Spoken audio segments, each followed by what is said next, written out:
Hey there, hi there, ho there, it's Wispedia. And yes, I know, the Destiny YouTube meta right now is to talk about how Destiny 2 is a dead game and it's in worse shape than it's ever been in, etc. That is, unfortunately, what we're going to do here today, but I want to go beyond just saying Destiny is bad, because I'm going to try to give some specific detailed feedback. Maybe Bungie is listening, maybe they aren't. I don't care. We're gonna try. So if you like this video today, please go ahead and like and subscribe for more Destiny 2 videos. I'll be talking about specific aspects of the game in the future. Currently I'm planning to do one about Iron Banner, comp, and a few other things throughout the next couple of weeks. But for now, let's focus on Destiny 2's PvE structure and why exactly it's feeling stale right now. I think there are a few specific things that are contributing to people's burnout, and I want to try and address them. Also, this video is going to disregard all of the Eververse stuff and pricing issues in the game. I'm not saying they don't exist, they do, but it's not the point of what I'm talking about here. Oh, and also before anyone comes in here with the get away from the multi-million-dollar company memes, I'm not planning to defend Bungie. Alright? Cool. Let's get started.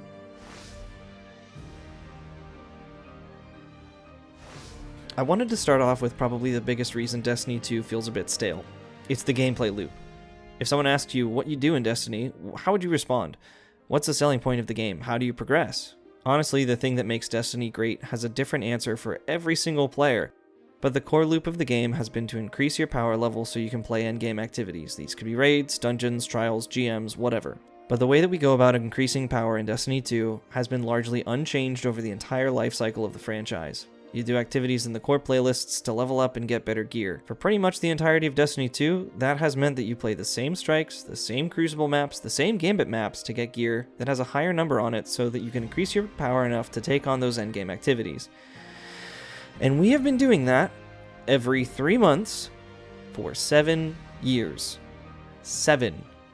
And that's just for Destiny 2's life cycle. Add on Destiny 1, and that's nearly 10 years of playing the same activities to progress on to new things in the game. Of course it's gotten stale. There haven't been too many changes or improvements to the base core playlists in a while, so it makes complete sense to me that those things are really losing their replayability.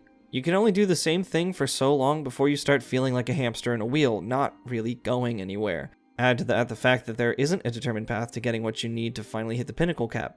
Say you just need that 1810 helmet to be max level and it refuses to drop for you.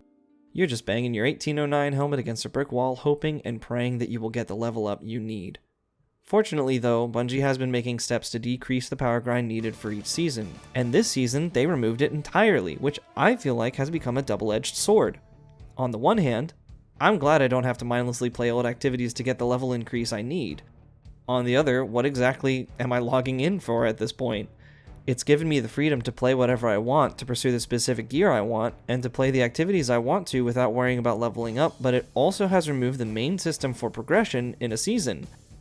I'm not advocating for that leveling grind to come back, as it is a grind infused with frustrating RNG, but I do think that some people have played through the seasonal content and burned themselves out on it by not having that to pad out game time. Should we need the time to be padded that way? No, but there isn't really much of a sense of progression at all this season. I think that has contributed to a lot of people feeling like the game isn't really moving. It's a tough position to be in, and Bungie has a lot of work to do if they want to revamp the core progression system in the game. It's been long due for an overhaul, and I really hope that one is coming soon. Seasons have added their own little loops and progressions to the game, but that doesn't really cover all the necessary replayability problems. Speaking of seasons, we need to discuss those as well. Okay, so I like seasons. I really enjoy that the narrative arc of the game progresses throughout the year. I remember when The Taken King launched, and we were really riding the high of that DLC. It was amazing. This was back in September of 2015. It was a great DLC. There were a ton of secrets, there was a lot of content, but I remember around December of that year, people ran out of things to do. Bungie went on their usual holiday break, which is fine, people deserve breaks, and there was radio silence. The community was bored. We were frustrated that we had no idea what was coming next, and people started getting restless. Then, Bungie announced an update to the game that we have dubbed as the Taken Spring, an April update that added a ton of content to the game. New strikes, new armor, new weapons, an updated Prison of Elders, etc. It was a great time. But at that point, there were nearly 7 months between the release of the DLC and that update. So why am I talking about this? Well, one of the best things about seasons is that they are basically their own little updates to the game. We know when they're going to happen. And while the seasonal structure has been getting old, they kind of addressed that, but it's really nice that the story doesn't stop right after an expansion drops.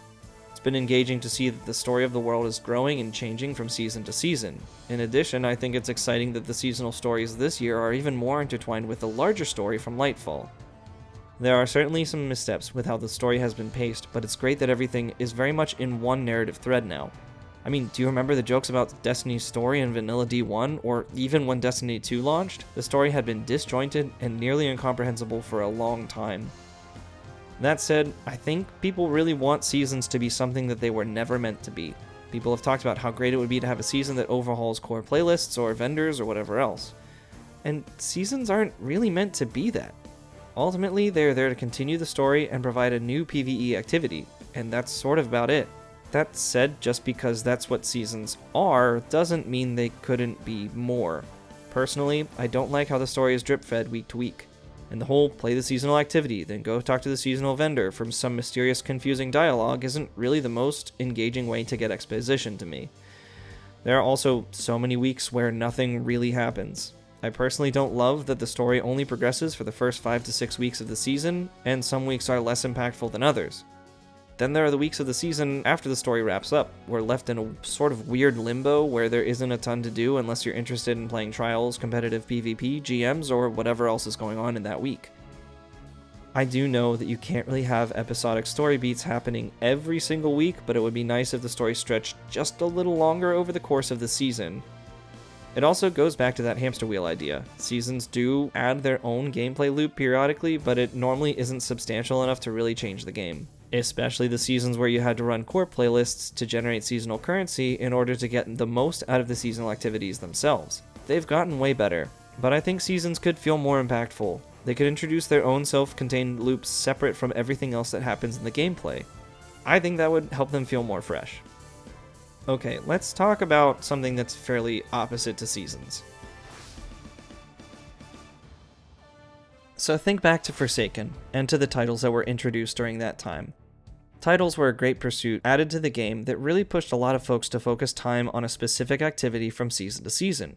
Even if you had accomplished everything else in the game, you could always work towards checking something off for a title. Many of the older titles were multi-seasonal commitments. For Unbroken, for example, you had to reset glory within 3 separate seasons. It was a long pursuit that required a ton of work. I got my Unbroken, and I had a ton of fun pushing for it. Now, though, nearly every title that is introduced can be earned within a season. Some, like Iron Lord and Glorious, can be obtained in a few sessions. This isn't necessarily a problem on its own, but the game is seriously lacking in long-term pursuits right now. There isn't much that you can log in and work towards casually at your own pace. Instead, you have to push to get everything accomplished on a seasonal basis. And because most pursuits are heavily weighted towards a seasonal model, you tend to feel 2 conflicting feelings. 1, a rush to get everything completed as quickly as possible, and 2, the feeling that this accomplishment is fleeting, and therefore won't really matter. Think about gilding titles. It's nice to have that title gilded and have that fancy number sitting next to your nameplate, but it never feels great to have that title lose its sheen the following season. Maybe this one's just me, but the fact that most of the accomplishments in the game are so ephemeral means that they are worth less. Even Guardian ranks are an example of this. The fact that your number resets each season is frustrating. It could be a great long-term pursuit to chase. It could be really exciting for Bungie to add new ranks and requirements for them each season as opposed to resetting the number. I don't know. For me, it just feels like so many achievements in the game are temporary right now. Even if I make Ascendant in comp this season, I'm going to have to grind it again next season to keep that accomplishment. And there's the hamster wheel again. Over and over, doing the same thing. I don't know what the solution is here, but having nearly all the main pursuits of the game tied to a seasonal model is definitely contributing to people feeling like it's too samey, and contributing to the Destiny 2 burnout. But there's one last factor that I want to talk about today. Alright, again, I'm not trying to just defend Bungie here. They've been making some questionable decisions with the pricing of the game and other things for a little bit here, okay? But I do want to address the D2 community a bit too. Look, I love being a part of things here. I do. But it is so difficult to want to keep playing the game and making videos about it when everyone is all doom and gloom all the time. The final shape could be great. It could be a flop.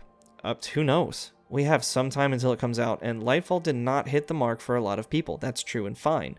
but at some point we need to learn to allow people to enjoy things and move on if we aren't enjoying something ourselves. To that end, I am not saying not to be critical of the game. On the contrary, good feedback is important. If something feels bad in the game, it's totally fine to discuss it. But that criticism and feedback has to be constructive in some way. It's not enough to just say Destiny is stale, or it's bad, or this is bad. We need to be able to articulate why it feels stale to us, and or to talk about what specifically feels bad in the game. We definitely shouldn't be harassing devs or community managers or sending death threats. It's unacceptable, and it makes it so much harder for the devs to want to speak to the community. I also want you to think about the Destiny 2 content creators whose streams and videos you watch frequently, and how many times you've watched their stuff that isn't related to Destiny 2.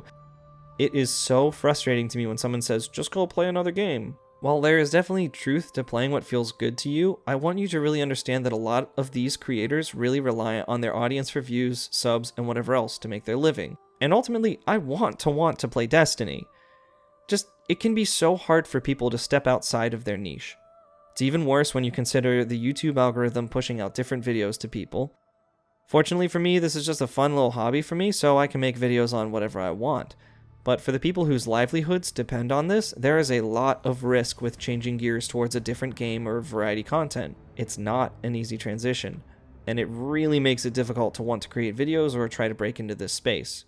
I, for one, have a lot of ideas that I want to make into content, but I feel like it's going to get negative attention no matter what I say. Which is awesome. Anyway, Destiny 2 feels really stale. We've been playing the same game for nearly 10 years.